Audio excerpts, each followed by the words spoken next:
Hello दोस्तों, दोस्तों, आपका इंडिया स्वागत टॉक्स है। के नए चलिए शुरू एपिसोड में करते आपका हैं आज की स्वागत न्यूज़। है। चलिए। आज की पहली खबर निकल कर आ रही है आंध्र प्रदेश से, जहां पर एक नए ग्रीनफील्ड एयरपोर्ट के लिए जीएमआर ग्रुप ने 3,225 करोड़ रुपए का लोन सिक्योर कर लिया है। इस एयरपोर्ट की डेडलाइन 2025 बताई जा रही है। यह एयरपोर्ट आंध्र प्रदेश के नॉर्दर्न भाग में सिचुएटेड होगा, जो कि छत्तीसगढ़ और उड़ीसा के लोगों के लिए भी काफ़ी फ़ायदेमंद साबित होगा। इसके अलावा जीएमआर ग्रुप इस एयरपोर्ट की 40 साल तक मेंटेनेंस, फाइनेंसिंग, डेवलपमेंट, ये सारी जिम्मेदारियां जीएमआर ग्रुप संभालेगा। हम जानते हैं कि जीएमआर ग्रुप इससे पहले दिल्ली, हैदराबाद और गोवा जैसे बड़े इंटरनेशनल एयरपोर्ट्स की जिम्मेदारी भी संभाल चुका है। इस एयरपोर्ट की वजह से जीएमआर ग्रुप के द्वारा लगभग 5,000 जॉब अपॉर्चुनिटीज़ क्रिएट की जाएंगी। इसका क्लियरेंस आंध्र प्रदेश की गवर्नमेंट के द्वारा पहले ही दिया जा चुका है। अब इसको केंद्र सरकार के द्वारा पास भी कर दिया गया है। तो हमें एक देश में एक नया और बड़ा इंटरनेशनल एयरपोर्ट अगले 2 सालों में बनता हुआ नजर आएगा। और अगली खबर जो आ रही है वो आ रही है कर्नाटका से, जहां पर बेंगलोर के केम्पेगौड़ा इंटरनेशनल एयरपोर्ट ने एक बार फिर से कर्नाटका के सबसे बिजिएस्ट एयरपोर्ट का खिताब हासिल किया है, जहां पर साल 2022-23 में लगभग 31.91 मिलियन पैसेंजर्स यानी कि 3,10,00,000 लोगों ने यात्रा की। इसके बाद बेंगलोर का दूसरा सबसे बड़ा बिजिएस्ट एयरपोर्ट है मैंगलोर एयरपोर्ट। यहाँ से लगभग 18.92 लाख लोगों ने ट्रैवल किया, जिसमें 12.77 लाख डोमेस्टिक और 5.31 लाख अंतर्राष्ट्रीय यात्री थे। ये जानकारी हमारे सिविल एविएशन मिनिस्टर द्वारा लोकसभा में दी गई है। इसके अलावा हमेशा की तरह नंबर 1 और नंबर 2 पर दिल्ली और मुंबई के एयरपोर्ट ही हैं। नंबर 3 पर बेंगलोर का एयरपोर्ट है। और इस आने वाले समय में इस एयरपोर्ट के एक्सपेंशन के लिए भी तैयारियां की जा रही हैं। ये भी हमारे सिविल एविएशन मिनिस्टर जी के द्वारा लोकसभा में बताया गया है।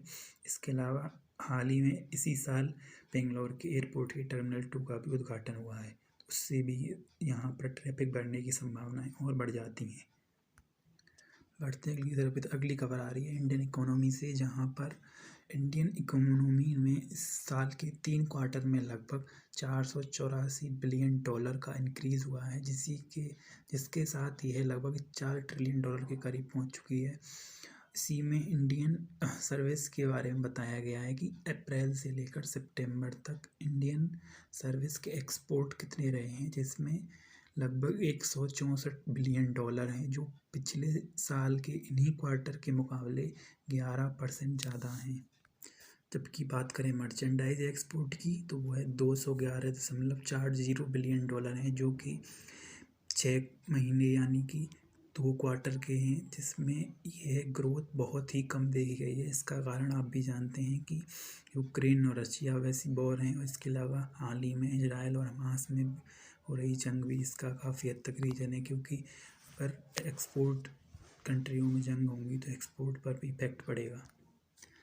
अगली खबर निकल कर आ रही है दिल्ली इंटरनेशनल एयरपोर्ट से, जहां पर हमारे देश के civil aviation minister Shri Jyotiraditya Rao Scindia ji ने बताया है कि अगले साल यानी 2024 के एंड तक हमारे देश के सबसे बड़े airport IGI Indira Gandhi international airport की पैसेंजर कैपेसिटी बढ़कर 10,90,00,000 यानी कि 10.9 मिलियन पैसेंजर पर ईयर हो जाएगी, जो इसे दुनिया का दूसरा सबसे बड़ा बिजिएस्ट एयरपोर्ट बना देगी। अभी आपको बता दें कि दुनिया का सबसे बिजिएस्ट एयरपोर्ट अटलांटा का यूएस इंटरनेशनल एयरपोर्ट है। यहाँ सालाना तकरीबन 13 मिलियन पैसेंजर कैपेसिटी है, 130 मिलियन पैसेंजर कैपेसिटी है।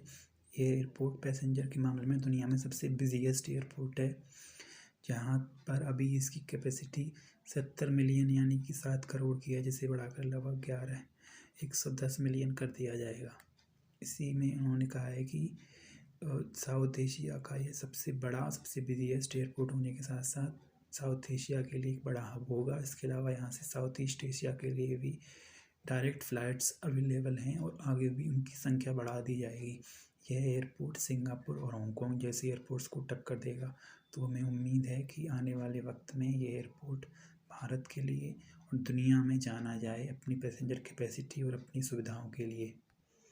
दोस्तों, आज की आखिरी खबर निकल कर आ रही है इंडियन ओवरसीज़ रेमिटेंस से, जहां पर भारतीय ओवरसीज़ या फिर एनआरआई ने इस साल भारत में पिछले साल के भी मुकाबले नए रिकॉर्ड तोड़ते हुए लगभग 125 अरब डॉलर यानी 125 बिलियन डॉलर की रेमिटेंसेस भेजी हैं। ये आंकड़ा वर्ल्ड बैंक के द्वारा भेजा गया है।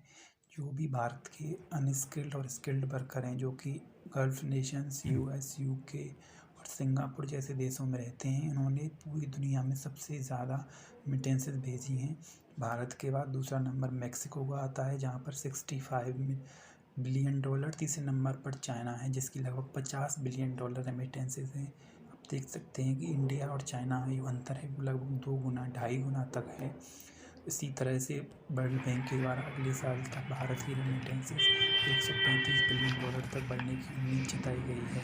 वहीं बात करें तो यहाँ पर चौथे नंबर पर, 5वें नंबर पर इजिप्ट है, जबकि 6वें नंबर पर पाकिस्तान है, जिसकी रेमिटेंस पिछले साल के मुकाबले गिरी हैं, जो 24 बिलियन डॉलर पर आ चुकी हैं। पाकिस्तान की गिरती हुई अर्थव्यवस्था के लिए यह एक और बुरी खबर है। इसी के साथ दोस्तों, अगर आपको हमारी वीडियो पसंद आई हो तो हमारे चैनल को लाइक करें, सब्सक्राइब करें और शेयर करें। धन्यवाद।